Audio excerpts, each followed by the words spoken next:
Schöne Grüße von City Breaks. Hello and greetings from City Breaks. Welcome to City Breaks Munich, episode 8, in which I'm going to focus on Munich at the time of World War II, so a little more history about that period, and focusing really on the places in today's Munich where you can find traces of the years 1939 to 1945. Clearly the darkest period of Munich's history, but I do think it's admirable the way the city doesn't try to pretend that it didn't happen. So in the Stadtmuseum, the city museum, there's a permanent exhibition about National Socialism, in which no punches are pulled. More about that later, but for the moment I wanted to start the episode by reading to you a little extract from the museum's leaflet. So, quote, "Munich is more closely entwined with the history of National Socialism than any other city. In the final days of World War II, Dwight D. Eisenhower, the American general and future president, described it as the cradle of the Nazi beast. It was in Munich that the Nazi Party was established in 1919-20, and the city remained its national headquarters until 1945. It was here that Hitler launched his political career, alongside key figures in the Nazi dictatorship like Himmler and Göring. When the Nazi Party seized power in 1933, Munich was proclaimed the capital of German art and the capital of the National Socialist movement. In Munich, the decisions were also taken to build one of the very first concentration camps just outside the city limits in Dachau, and to begin the campaign of systematic disenfranchisement and persecution. There are a number of places you can visit in today's Munich which will tell you more about the story of Hitler and his war, and I think the most interesting one of the lot is the City Museum, the Münchner Stadtmuseum, whose leaflet I've just been reading from. There's a permanent exhibition there, in a separate wing of the museum, on Nationalsozialismus in München, so National Socialism in Munich, and it's crammed full of photographs from the time, of film, of realia, things that have been gathered from the city collections, given as private donations, material taken from nearby Dachau, the concentration camp. The rest of the museum is given over to other parts of the history of Munich, so starting in medieval times and coming right up to the present day. But I think it's probably for the National Socialist exhibition that it's best known. There is one square in today's Munich called Königsplatz, which really was the centre, the focus of Hitler's regime. If you go there today, you'll find a building called the Musikhochschule, so a music college, which in its previous life was known as the Führerbau, so Nazi headquarters, the Führer's building. And opposite that, in a building which today is the Kulturinstitute, so the Cultural Institute, is where the offices were for Hitler's deputies. On Königsplatz too, that was the place you would find the Braunes Haus, the Brown House, absolute epicentre of Nazi HQ, which was damaged during the war and torn down afterwards, so it doesn't actually exist anymore. In its place has been built something called the Dokumentationszentrum, Documentation Centre, which is the second site, apart from the City Museum, in Munich, where you can find a lot of information about this terrible period. It's billed today as being a place of learning and remembrance. It's an exhibition centre, really, and some of the permanent exhibition themes are things like exclusion and persecution, why Munich, and one labelled Was hat das mit mir zu tun? What has this got to do with me? That part of the exhibition is perhaps even the most important. It's an attempt to link what happened in Munich in 1939, when things went so massively out of control, to link that with the idea that possibly these things could happen again today if we let them. Königsplatz was long linked to the Nazis. It was, for example, the site in 1933 where they carried out their famous burning of books, collecting works by all the authors they regarded as degenerate, all the people they didn't think should be in print, and ceremonially burning them for everyone to see, and making it clear, of course, that these were books that nobody should be reading. Königsplatz was also the site of mass rallies, often held in Munich, so when you see those photos of thousands of people attending a Nazi rally in Munich in the 1930s, you may well be looking at a picture of Königsplatz. And the Führerbau on Königsplatz, so the Führer's building, was the building in which the very infamous 1938 Munich Agreement was signed. As an aside, if you like fiction and you like thrillers, you may enjoy Robert Harris's book Munich, which is all about the Munich Agreement. All the main players are in the book, Hitler and Chamberlain and Mussolini, but the two main characters are a pair of young men who had met a few years earlier at Oxford. There's Hugh Leggett, now a junior member of Her Majesty's Diplomatic Service. He's on the trip to Munich with Chamberlain. And then there's Paul von Hartmann, who was a contemporary of his and a friend when they were students, but who's now a junior member of the German Foreign Ministry. We quite soon learn that von Hartmann is hoping to thwart Hitler in his attempts to annex parts of Czechoslovakia and start the war. And so it's written as a thriller. Is he going to succeed? I won't spoil the ending for you, but I will read a little section just to whet your appetite. So here is Robert Harris's description of the moment when the agreement is being signed. The group photograph has just been taken, and then everybody's going to sit down and watch Hitler and Chamberlain sign the agreement. So it reads like this, quote, "Ribbentrop indicated the desk. Hitler went over to it. A young SS adjutant handed him a pair of spectacles. They changed his face in an instant, made him look fussy and pedantic. He peered down at the document. The adjutant gave him a pen. He dipped it into the inkstand, examined the nib, frowned, straightened, and pointed irritably. The inkstand was empty. There was an uneasy shifting in the room. Goering rubbed his hands together and laughed. One of the officials pulled out his own fountain pen and gave it to Hitler. Again he bent forwards and studied the paper carefully, then very quickly scribbled his signature. One aide rolled a curved blotter over the wet ink, then a second lifted away the document, and a third slid another sheet of paper in front of Hitler. He scribbled again. The same procedure was repeated. It went on for several minutes, 20 times in all, a copy of the main agreement for each of the four powers, along with the various annexes and supplementary declarations, the fruit of some of the most creative legal brains in Europe, which had enabled them to slide over matters of contention, postpone them for later haggling, and reach a settlement in less than 12 hours. If you would like a ringside seat at this very important moment of history, then I can recommend Robert Harris's book to you. Anyway, back to Königsplatz. So today, what you'll find there is a monument to all those who suffered and died at the hands of the Nazis. The monument takes the form of a cage in which there is an eternal flame, and a plaque commemorating the many different sorts of people who were persecuted by the Nazis, whether for their political beliefs or because of their race, religion, sexual orientation or disability.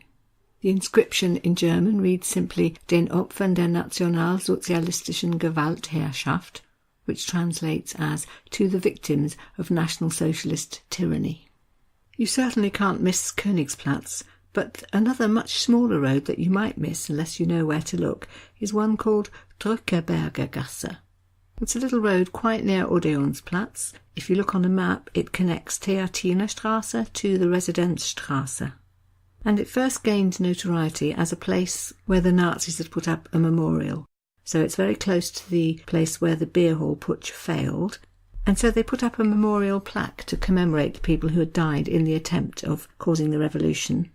And it became a place where they liked to hold rallies and ceremonies. There were always SS guards at each end of the road, and it was a requirement that if you passed down it, you had to raise your right hand to them in the Nazi salute. And this little lane, the Drückeberger Gasse, became a shortcut that you could take so you could bypass the SS guards, and then you wouldn't have to salute them. It became known then, the German name means Shirker's Alley, so it was where you went if you wanted to shirk your duty of paying homage to the Nazis. It was a form of civil disobedience, really. And in memory of it, along this lane now, there's been set a bronze trail in the pavement, which just commemorates the route taken by all these people who wanted to avoid saluting the Nazis. And so if you stand at one end of Drückeberger Gasse, you can see this long bronze trail, 18 metres long, set into the pavement by a German artist called Bruno Wank. It dates from 1995. Another building left over from the Nazi period is the Haus der Kunst, or House of Art, which was built from 1933. A neoclassical style building designed by a Nazi architect, Paul Ludwig Trost, to display propaganda art which the Nazis regarded as being echt Deutsch, that is, truly German, in other words, anything they approved of, and certainly none of the degenerate art which they forbade. Ironically, today the building is used for contemporary exhibitions, probably all the stuff for which they wouldn't have approved at all. And if you go and visit, you'll see in the foyer an exhibition of the building's history, so you can learn more about the Nazi attitude to culture and to the banning of so-called degenerate art. And the last place which you might like to visit, which I wanted to mention, isn't in Munich at all, in fact. It's near a town called Obersalzberg, a little place called Berchtesgaden, which was the site of the Eagle's Nest, the little hideaway built for Hitler on his 50th birthday. It's been said, in fact, that Obersalzberg was the second seat of Nazi power after Berlin at some points during the war, because Hitler and his generals used to retreat here for a quiet place to have their discussions. Today it too has a Dokumentationszentrum, so a documentation centre, from which you can learn a lot more about the Nazis and their policies, and also, bizarrely, quite a lot about daily life, the way the Nazi elite actually lived their lives when they were staying in this beautiful place. Definitely worth a visit if you want to learn all those things, but also, in fact, because it's such a beautiful centre. Germany's second highest mountain, the Watzmann, is just nearby. It's also where you'll find the Königssee, deemed to be Germany's most photogenic lake, possibly by the people who live there, but anyway. And the whole area is a national park, so a really lovely place for hiking. And you can get an idea of its beauty from the legend that is talked about, under which the angels, who were given the task of distributing the earth's wonders, were told that they really should hurry up, and this was just when they were flying over Obersalzberg, and they got such a shock that they dropped them all just here. So that concludes my roundup of places you might wish to visit, and I'd like to move on now to talk about a particular group of people, those who suffered the very most under Hitler, and that would be the Jewish community. There were thought just before the war to be about 9,000 Jews living in Munich, and it's estimated that by the end of the war there were only 84 left. The history of Jews in Munich goes back centuries and centuries, dating to as early as 1229, when it's known that a Jewish community was living in Munich. They were subject to much of the same persecution as Jews in other parts of Europe, pogroms, being expelled. It's known, for example, that in 1442 one of the Wittelsbach dukes expelled all the Jews from the city and converted their synagogue into a church. It's also known that in the 18th century the Jewish community re-emerged, and the 19th century saw their growth and their opening of several synagogues. One, for example, opened in 1826 in the presence of King Ludwig I, a second one in 1882 on land granted to them by King Ludwig II, and as late as 1931 a third synagogue was just being opened. But, as we know, as soon as Hitler came to power in 1933, there was a wave of virulent anti-Semitism, culminating in things like Kristallnacht on November the 9th, 1938. It wasn't specific to Munich, it happened all over Germany, but it certainly happened very badly in Munich. Synagogues were attacked, Jewish shops wrecked, and businesses confiscated. Many Jews at this point tried to leave. Those who didn't manage it were often deported to the concentration camps. The story of one of Munich's best-known Jews, Max Ulfelder, is told in the exhibition at the City Museum. So the Ulfelders were the owners of Munich's best-known department store, which was pillaged, set on fire and almost completely demolished on Reichskristallnacht in 1938. The Ulfelders were taken at first to Dachau, while their business was sold off. Some of them died there, but some, including Max Ulfelder, were released from captivity the following year. He went to India for the duration of the war and eventually returned to Munich after the war had ended. I think he was hoping to rebuild his department store, but in fact it just proved impossible, and in the end he sold the building to the Munich City Council, and they used it to build the museum. So the Münchner Stadtmuseum, the Munich City Museum, is actually in the building that was this famous department store, wrecked because it was owned by Jews. In order to really understand the story of what happened to the Jews in Munich, I think you probably have to visit the Dachau concentration camp, which is a few miles outside the city centre. It was the Nazis' first concentration camp, built in 1933, originally to house political prisoners. Some of the camps in other parts of Germany were designed specifically to be extermination camps. That wasn't actually true of Dachau, although it is thought that of the 200,000 people who passed through its doors, at least 43,000 were killed or died because of the terrible conditions. The site is known today as the KZ Gedenkstätte, so the concentration camp memorial site. site itself is the museum, really, but there are displays, there are photographs. There's a lot of information about what was done there. There are lists of the kind of people who were incarcerated there, which would include Jews, homosexuals, Jehovah's Witnesses, Polish people, Roma, and what the Nazis called other asoziale, so asocial people, people who didn't fit in. Not to mention other so-called degenerates, just people who spoke out against the Nazis. Be more about that in the next episode. As you pass through the gates to get into the camp, you see the slogan in wrought iron, Arbeit macht frei, work makes you free. And in the square, in the middle of the camp, the place which used to be used for roll calls, there's an international memorial with an inscription written in 5 different languages, English, French, Yiddish, German and Russian, and it reads, Never again, nie wieder. A second work of fiction which I can very much recommend if you want to understand more about the life of the Jews during this period in Munich is a book called The Book Thief by Markus Zusak. It's set in 1939 in a little town called Molching, which is just outside Munich, and the main character is Lisl Memminger. She's only 9, and she's been fostered by Hans and Rosa Hubermann because she's lost her parents. They've disappeared in a concentration camp. It's a very strange book in that the narrator is death itself, but it gives, through the eyes of a child, a view of some of the things that happened.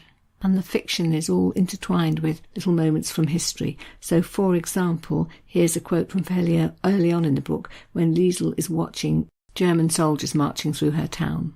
Quote, "The brown-shirted extremist members of the NSDAP, otherwise known as the Nazi Party, had marched down Munich Street, their banners worn proudly, their faces held high, as if on sticks.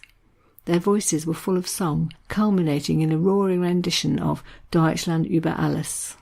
And a little later on there's a description of how Hans, Lisl's stepfather, sees some German soldiers destroying a Jewish shop. So this is how this is described. At the Nazi headquarters on Munich Street, he witnessed 4 men throw several bricks into a clothing store named Kleinmann's. It was one of the Jewish shops that was still in operation in Molching. Inside, a small man was stuttering about, crushing the broken glass beneath his feet as he cleaned up. A star the colour of mustard was smeared to the door.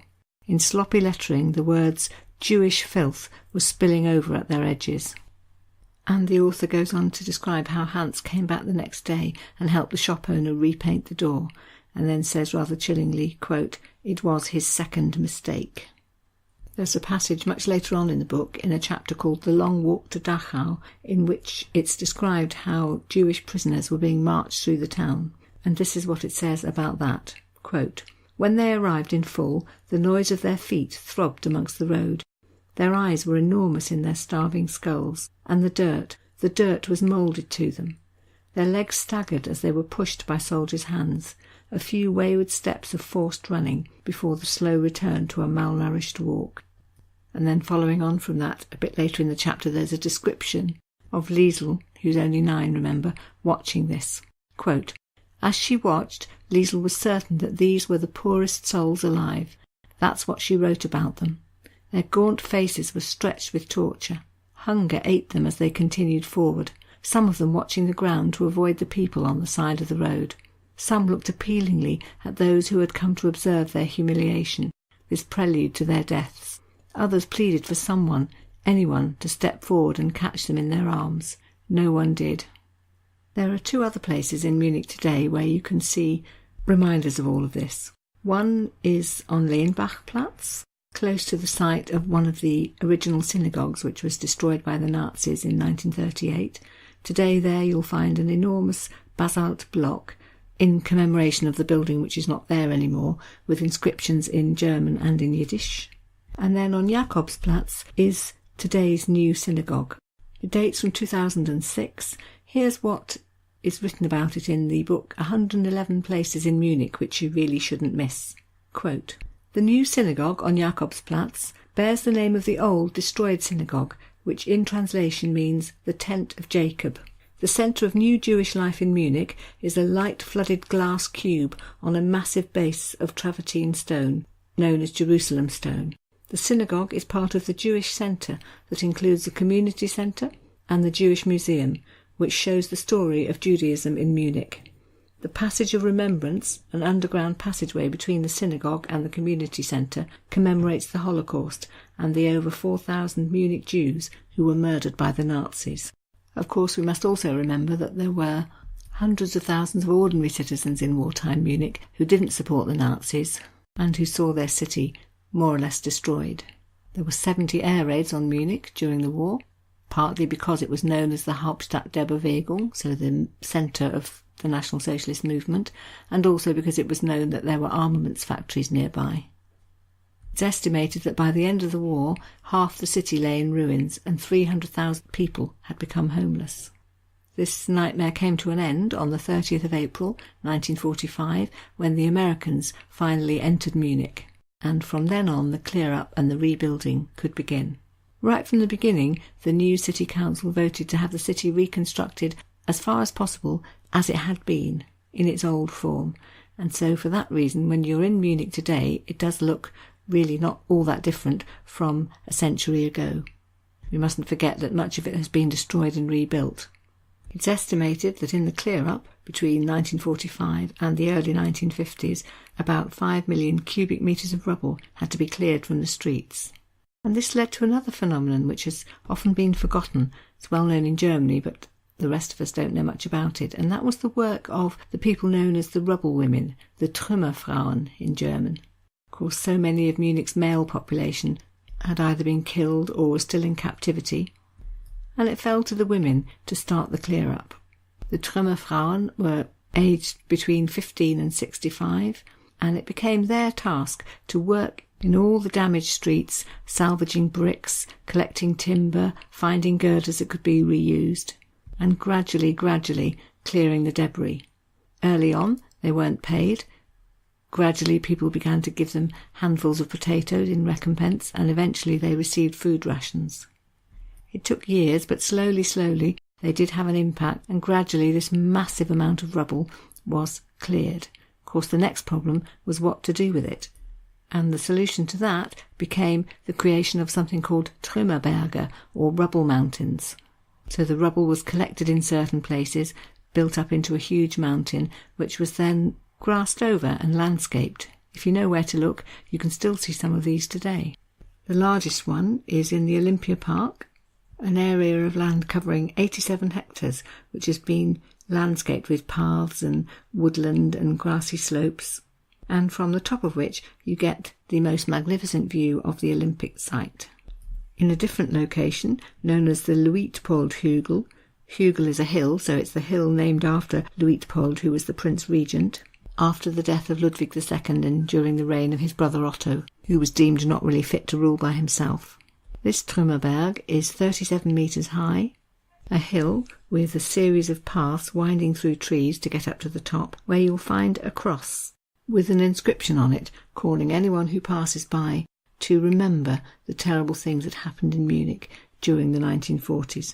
The inscription reads, "Pray and remember those who died under the mountains of rubble." A fitting way to make the point that, although all of this is now long in the past, it really mustn't ever be forgotten. So much for wartime Munich. I would like to devote just one more episode to that period of history, because I think it would be wrong to move on just having talked so much about the Nazis and the victims, particularly the Jews, without giving some mention to the small number of very brave people who spent wartime Munich trying to stand up to Hitler, speaking against him, trying to turn the tide, and in many cases paying for their bravery with their lives. So that'll be the content of the next episode, and then after that we'll leave wartime Munich behind and move on to other things. So I hope you found today's episode interesting. I hope very much that you'll join me next week to hear the stories of Rupert Meyer and Hans and Sophie Scholl and one or two others, and find out where in Munich today you can still find traces of their story. But for the moment, it just remains for me to thank you very much for listening, vielen Dank, and to wish you goodbye. Auf Wiederhören.